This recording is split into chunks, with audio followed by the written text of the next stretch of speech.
Hello and welcome, not just to the Irish Georgian Society, but also to the Royal Oak Foundation, some of whose members are joining us here today. My name is Robert O'Byrne and I'm speaking to you from Ansgrove in County Cork. Now in the care of the Irish state, Ansgrove has one of the most important gardens created on this island in the last century, and it is currently undergoing a full restoration under the supervision of Neil Porteous. Neil will be familiar to many of you for the fantastic job he has already done at Mount Stewart in County Down, so I hope that you'll enjoy what now follows.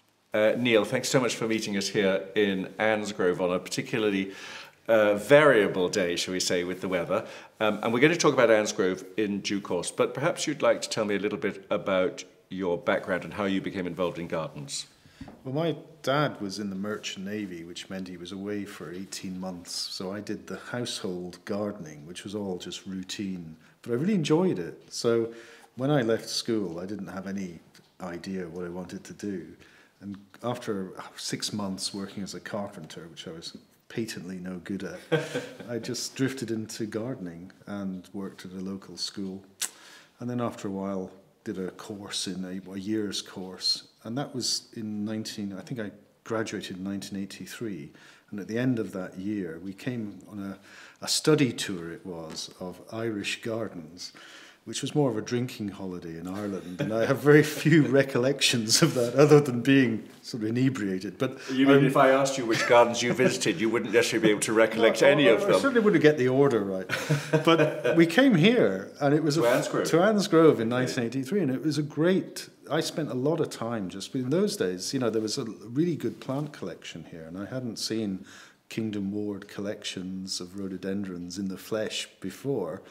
And it was just, I spent a lot of time here. So, and then went back in the bus and forgot all about it. But that was my first experience here. But then from there, I went into the Botanic Gardens in Edinburgh, and I did about, I don't know, 2 terms of the course, the DHE, but I just didn't enjoy the setup there. So I left and went working for Hilliers, did a bit in their propagation department, went off, got a job in Bristol Zoo, and you know, as a gardener, just trade gardener, learning how to garden. And then the first time as a head gardener, I was in a tiny little place near Bristol called Churchill Court for the Murray family, and then from there I went to university, and from there. So you took a horticultural degree eventually? Yes, eventually. Well, I'd be about 34 at that stage, right. So ready to do that, and then. From there, I got a job at Normanby Hall up in North Lincolnshire, which was a Victorian walled garden. And then I got this visitation from the National Trust at Clumber Park, all the sort of regional managers, and they said, you know, we want you to work for us. So I jumped ship and worked for the National Trust, and did about sort of 6-7 years at Clumber as head gardener, which was a big kitchen garden, basically. And then from there, became a Gardens and Parks advisor, just for a couple of years. Didn't really like that, too much travelling around. And not enough actual hands-on in a garden, I think. You were completely management, not enough actually doing it. I didn't think it was particularly relevant, to be honest. And then, you know, after that, I just decided to, well, my wife and I decided, let's just move to Ireland. We'd always gone on holiday to Ireland because it was neutral ground. I'm from Scotland, she was from Wales, so the best thing was to save the arguments and go to Ireland. So we moved to Ireland in 2007, and I moved to Ballynatray in County Waterford and worked 4 years there, and then finally went up to Mount Stewart. Yes, I mean, I remember when you were at Ballynatray back in those days, but I think what you're best known internationally, if I may say so, for is your work at Mount Stewart. Now, I think a lot of people watching us will be familiar with Mount Stewart, but for those who aren't, perhaps you'd like to just briefly summarise the history of the site? Well, it had been a lovely 18th century landscape, and... This is on the Ards Peninsula, yes, it's south or southeast of Belfast. So the Ards Peninsula is only about 6 miles wide at Mount Stewart. So you get this, the Gulf Stream sort of hugs the Irish coast as it comes from Donegal round to Antrim, and down County Down. It sort of hugs the Ards and then comes in at the Narrows at Portaferry. So Strangford Lough, which is a sea loch, is also full of slightly energized Gulf Stream water. So it means you get very few frosts, and if you do get a frost, it's not usually very bad. The worst frost I ever got there was in 2010, when it went down to -6 for 6 days. But 18 miles to the west at Roallan, it was -18. So it was comparatively a gorgeous microclimate. It's very sandy soil. It's in a declivity, which sort of is tilted to the southwest. So it's a lovely kind of, amphitheater to warm things up, and it's very well sheltered by lovely mature woodlands. So it really is a super spot for growing plants, and it's as much sunshine as you're ever likely to get in Ireland. That's true, yes. I mean, very often when one does visit, I was there a few weeks ago, the place is bathed in sunlight, and it's hard for Mount Stewart not to look its best under those circumstances. It's a 20th century garden, and a mid-20th century garden, really. So it began, what sort of date did the present gardens, as they're known, begin? Well, Edith, Lady Londonderry, had been visiting her husband, Charlie, who'd been recovering from appendicitis there in 1917, and she thought the place was the most gloomy, depressing place she'd ever been. So she got the gardeners to cut down 2 evergreen oaks, Quercus ilex, that had sort of grown from the terrace and were sort of blocking out all the light. And once that was done, within a couple of weeks of that being done, she was writing to Charlie saying, "Why don't we live here? This is the best place." So she fell in love with the place and started planning the new garden she was going to make in 1917. So she had a couple of years thinking about it before it was really, spades were lifted in anger. So she was moving some of the rhododendrons that were already there to woodland places, making room for the garden that she intended to make. And it was in the summer of 1920 when she was pregnant with her with Mary. Mary, the youngest daughter. Yes, she did all the detailed planning. And it was just like we found some of the drawings. It's like an architect's plan, but with pencil sketching of the details she was sort of thinking about, like the herms and where the pools would go and the detailing of the stonework. So she really was somebody who was really all-rounded. And she got a local team, the Beattie brothers, particularly Thomas Beattie from Newton Ards, did a lot of the work, as did Joe Gervin, a mason from Grey Abbey just down the road. And with this in-house team, and she got a gardener she inherited from her mother-in-law, Teresa, called Thomas Bolus, who she made head gardener in 1918. And Thomas and Edith were thick as thieves. And so she would draw things on the back of an envelope and say, "Oh, that's what I want." And he'd go and see that through. Now, when Edith Londonderry started, she really wasn't a plants woman. I mean, I think she had a vision of what she wanted, but she wouldn't necessarily have known what to put where.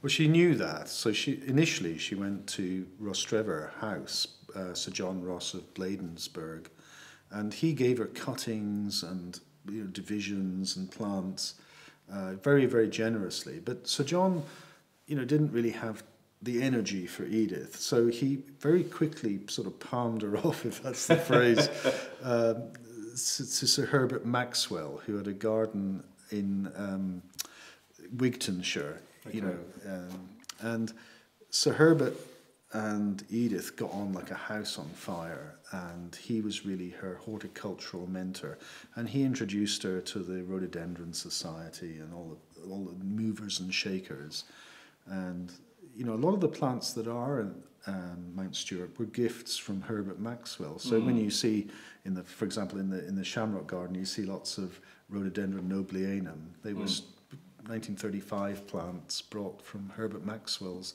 garden in Monreath. I think one of the great advantages to her garden is that it was all very well documented. And as you say, you can tell where the plants came from, but also when they were placed within the gardens, which is useful. She wrote, I've got access to her journals, her gardening journals, and it's like real enthusiasts, there's not a space left that hasn't been written on. So sometimes it's almost indecipherable, but all the detail is there. And sometimes she would just cut out articles from a magazine like, Gardens Weekly or something, and underlying things. Or other times there would be lists of plants that she got from, for example, people like Sir John Ross. And so it's very well put together. So I have gone through it and made sense of it, and we will, hopefully in future just publish a little work on it, because I think as a gardener she's not really recognised, being part of the sort of Protestant Irish ascendancy. Yes, and her husband's political affiliation somewhat damaged the family too, and so on and so forth. And because she wasn't a trained gardener, she was an enthusiast. Yeah. I think one can say by the 1950s, towards the end of her life, she really did know what she was doing. And she did write articles, for money. She was, sought out by those very same publications she enjoyed all those years. So, but she was never a sort of overconfident person. She always thought there was more to learn. And I thought that's one of her more endearing characteristics. And she would always defer to people who she thought knew more than she did. So she wasn't an overbearing person. So always sort of considered. And I think that's why the garden is so beautifully proportioned and the detail is there. Even I've got access to the old, Gardens of Italy by Bolton, in 1919, and there's even a little inscription, to Edie, Christmas 1917, but from Mummy too. So it's just lovely to have all that detail, and you can see when the picture book was really the new medium, a bit like our internet or whatever. She was she'd mark which pictures she wanted to copy. Yeah. So she always did sort of acknowledge that she had copied this from here, but always personalized it to herself, which makes it a work of art, really, doesn't it? Let's so to speak, quickly go on a brisk walk around the site.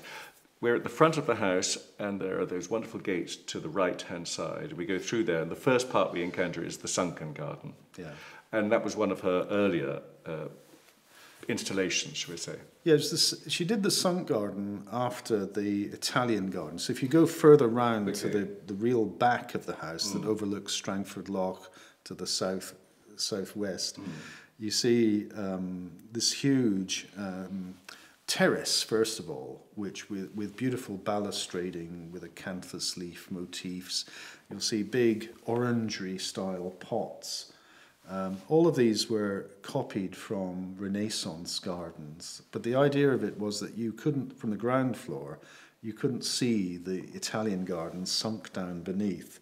So in order to enjoy that, you had to come under the portico of the house and go to the top of the steps, and there was this reveal. And beyond the Italian garden, by about 1935, she'd added the Spanish garden with its arcades of then Monterey cypress. And by about 1935, had built the little summer house with the lovely bluey-green tiles. And there was a longer vista out from there with crenellated hedges of arboreum rhododendrons and cherries and things that did give you a view to the hills around Lisburn. But over the years, I think she kind of closed it in. Shelter and the microclimate became increasingly more of interest to her than a borrowed landscape. The other thing about Mount Stewart, I think that's worth reflecting on, is its idiosyncrasies. Because, as you say, although she absorbed lots of influences, the garden is very much hers and her identity. For example, beyond the sunk garden, there's a very strange little piece of garden tucked beyond that again, that has a giant Irish harp, for example, in yew, I think, is it not, as I remember? Yes, Edith was very interested in Scots and Irish mythology, which are very similar in lots of ways, because obviously the Scots came from Antrim, up to Dalriada in Argyll, Dunnad, and all of this. So they kind of, it's the same language, Scots, Gaelic, and Irish, really. But since about 1600, it's diverged a little. So she was very interested in Scots Gaelic. And she didn't speak it, but she was very interested in all the roots of words and very interested in Irish mythology. So there were local myths around Strangford Lough, or Lough Cuan as it was known before, about the Fomorians, and these were the first inhabitants of Ireland who were half human, half demon. And after they were defeated by the gorgeous and lovely Tuatha De Danann, the children of the goddess, they moped around on Strangford Lough, a defeated people calling to each other in the mist. And I think she just loved assimilating those. So with the Irish harp was a Fomorian, and he was blowing a trumpet with wings on his back and a sort of serpent's tail coming out the back. And then whimsically, her nephew, Anthony, was the director of Regent's Park Zoo in London. So he was Anthony the Anteater. So there was an anteater on its back legs with its tongue and everything. And then on top of the shamrock-shaped hedge was a children's story. She'd written a children's story called The Magic Ink Pot, all about the her children and grandchildren's adventures with the Tuatha De Danann in their fight against the wicked Fomorians. And then on top of the hedge is in about 16 pieces was a sort of narrative of the Stewart family with Mary and Maureen under the rigging, Edith and Helen. Edith was at the back blowing a horn. The other idiosyncratic and whimsical area is on the other side of the Italian garden, where there is this cement-rendered ark with all these figures. Yeah. Yes, the art club, was something Edith had inaugurated in about 1915, just after she'd started the Women's Legion. And it was a way of buoying up people's morale. And the attics of Londonderry House were kind of more or less equidistant between the Houses of Lords and the House of Parliament. So she would have these on a Wednesday evening in the attics, a party. There would be records and dancing and card games, and everyone had to take a whimsical, sort of mythical name. So people like Winston Churchill were Winnie the Warlock, or Neville Chamberlain, Neville the Devil, and all these sort of you had to take on a sort of rhyming name. Everyone was allotted a rhyming name and a specific character, and they're all rendered in cement. Some of them are, because they're more the local people. So there's Freddie the Frog, Lord Dufferin, who hated Sir Cyril Hankey, who was head of the King's Messengers. So Cyril the Squirrel and Freddie the Frog hated each other's guts. So they're facing each other off. With each other, as I remember. Yeah. And then there's her own husband, who was Charlie, was never entirely faithful to her. It was Charlie the cheater. That's right. And then the Dodos were Edith's father, Lord Chaplin, who was satirised as a dodo by the Westminster Gazette in 1903. So he became known as the Dodo in the family. So the 4 Dodos that give its name to the terrace commemorate Edith's dad. For years you were involved with ensuring the long-term future of the gardens at Mount Stewart, but you've now moved on to other projects, including where we are today, Ansgrove, which is in County Cork. Tell me a little bit about the background of the history of the gardens here. Well, back in the 1600s, the Grove family bought lands round here, and we think quite early on started to manipulate the river, because obviously it flooded too much. So they built a half river or a channel to make an island here back in the 1620s. So they've been living here, and the Grove Annesleys were a sort of amalgamation of 2 families that started here in the late 18th century, and certainly by the 19th century we're living here. But the nice thing about the garden is that it had been adorned by a tenant called Anne Aldworth, back in the late 18th century as a picturesque sort of ornamented valley with little bridges and steps and paths. And so I think that's what we're seeing here, really. It's really been built on by successive generations until Richard Grove Annesley, who was very keen on gardening right from the very beginning. In 1902, he was a soldier. He'd got the garrison at Fermoy to come and help him build a whole series of weirs that would, effectively control the water around the island and make the Half River more effective. And in 1905 then built the little bridges over to the island. And right from the start he was interested in gardening here. So his real passions in life, even as a young man, were hunting, fishing, very good angler, and gardening. And he became very proficient at those three things. All three. But really didn't need to go anywhere else except Anne's Grove to do them, because everything was here at his doorstep. But we know that he did sponsor plant collectors like Frank Kingdom Ward. We know he sponsored Frank 4 times at least. To go on expeditions to bring back plants. Yeah, and particularly rhododendrons and... he loved herbaceous plants as well. He loved things like primulas. Primula florinde was a big plant here back in the day. And the climate here, again, we're in quite a sheltered little valley, I think. It is. The Orbeg is the little tributary to the Blackwater here. Right. And it runs through, I suppose, 2 limestone bluffs. So it's Jurassic limestone. And the river meanders down, and you've got these kind of quite hard bluffs, which were then, to exaggerate their height, Richard planted beech and pine trees to sort of, as they grew up, the valley would get sort of deeper. And that's a really nice thing. You can see it to this day. It really does work. We are sitting above the valley, in effect. It's directly behind the house, and the land drops down and then rises on the other side. And as you say, Richard Grove Annesley exploited that by his planting of trees that would really accentuate the difference in heights. Yeah, so it makes it as dramatic as it can. And, the woodland garden, which is a series of interlocking sort of paths and steps, was certainly part where some of the rhododendrons found their way, but mainly the rhododendrons were on top of the west side of the bluff, and there was a bit of acid soil. It's not terribly acid.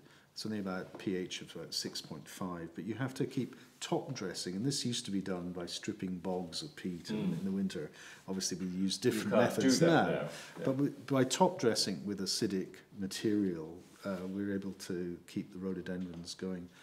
But then I think the big triumph here was the river garden around the bridges and the island, really. And this was a beautiful set of herbaceous planting. And Richard used a rather bold, contrasting method of achieving the planting. And what he did was he used big-leaved architectural things like Gunnera and Darmira peltata and Rogersias, very strong architectural things, and contrasted them with a whole range of monocotyledonous grass-like foliage, from Cordyline australis down to Phormiums, down to irises and Dianellas and everything.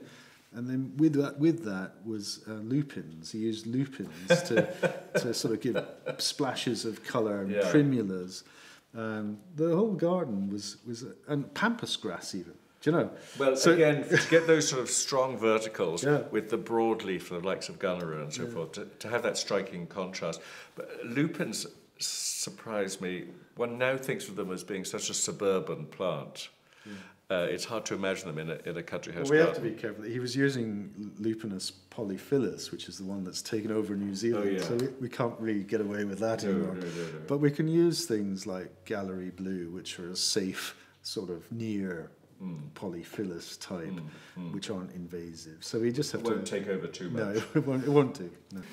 The other area that Richard Grove Annesley was particularly interested in here at Ansgrove was obviously the walled garden.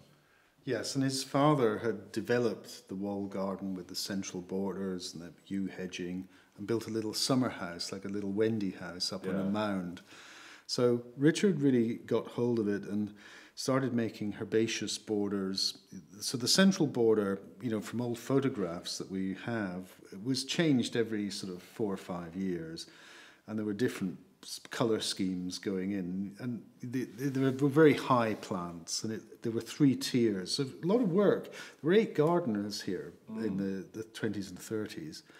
So a lot of work went in. And also there was a Michaelmas daisy border for oleasters and they were the paths of the walled garden were actually dressed with river sand each year. So it had this lovely sort of soft. You could go on your bare feet around the garden, and there was a delphinium. The south border was called the delphinium border, and right in after the war, World War II, this was.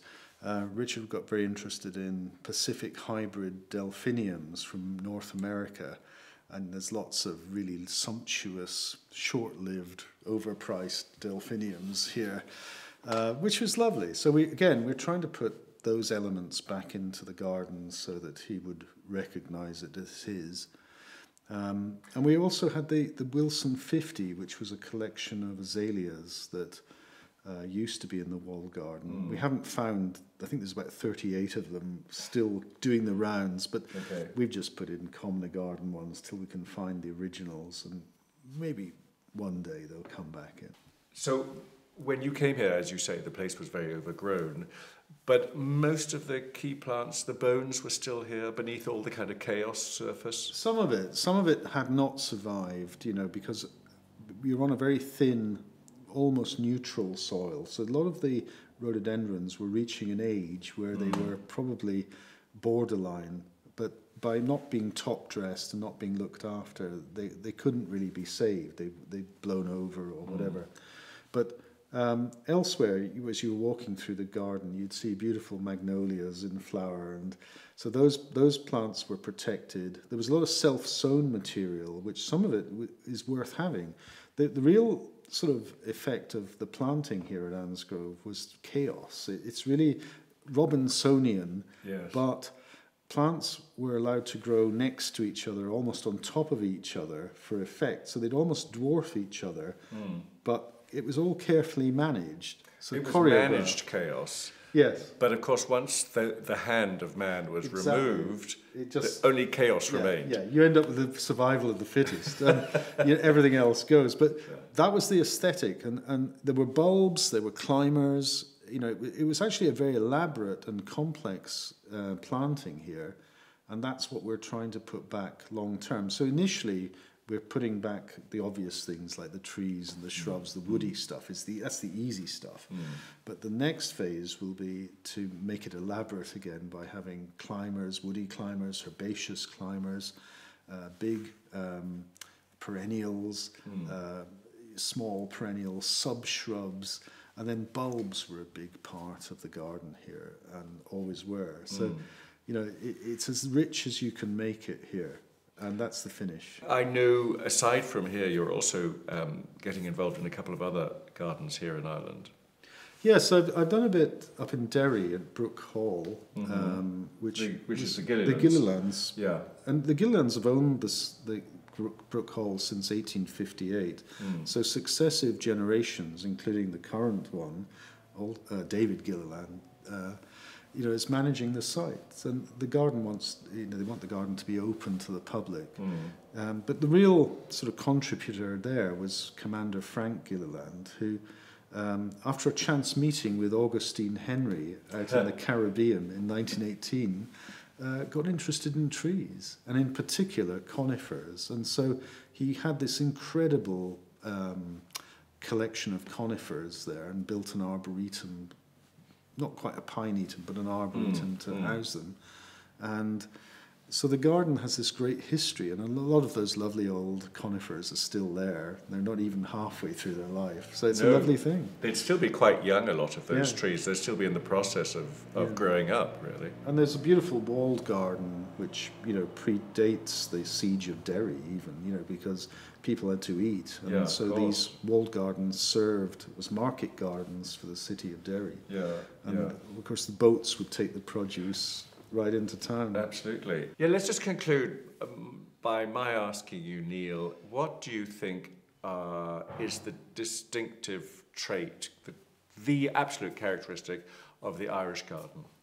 Well, really, it's the plants you can grow here. It's such a beautiful climate for growing a vast range of plants. And with these new plants coming on stream more and more, we can trial them here in Ireland. And you know, even the RHS knew this, and we're always sending some of their correspondence to Ireland all the way through the 20th century, even the late 19th century, amazed at what could be grown on this island. And I think that's our real strength. Is the only limiting factor I see is when I go to places like Tasmania and South Africa, you can't get the intensity of sunlight. So a lot of plants sulk. They're the undead of the plant world. You know, they're kind of there, but they're not performing anything like in a sort of natural way or, you know, in a satisfactory way. But we can keep a lot of things alive. It may happen with global warming. You know, we could yet find ourselves having similar climate. Exactly. Yeah. I mean, the climate is getting wetter, I think, in Ireland, and certainly. You know, the storms are getting more energy, and I suppose you'd expect as the background temperature heats up and there's more energy, there'll be more damage done when a storm brews up. But, you know, I think we have this amazing gardening tradition, and when you go around the island of Ireland, there are people everywhere experimenting with new plants and new plantings, and I think that's very exciting. Anne's Grove here in County Cork is currently closed to the public, but the idea is that by next spring, certainly by next summer 2022, it will be open to the public, and I hope some of you will have an opportunity to see it then for yourselves. In the meantime, the last in this present series of talks will be available for you to watch on Friday, September the 10th. On that occasion, I'll be speaking with Catherine Fitzgerald at her family home, Glyn Castle, in County Limerick. Again, some of you may know Glyn. It has been in the possession of Catherine's family for many, many hundreds of years, and she's undertaken marvellous work there in the gardens. So I hope that you'll be able to join us on that occasion. In the meantime, thank you all very much indeed for watching today, and stay safe, everyone. Goodbye.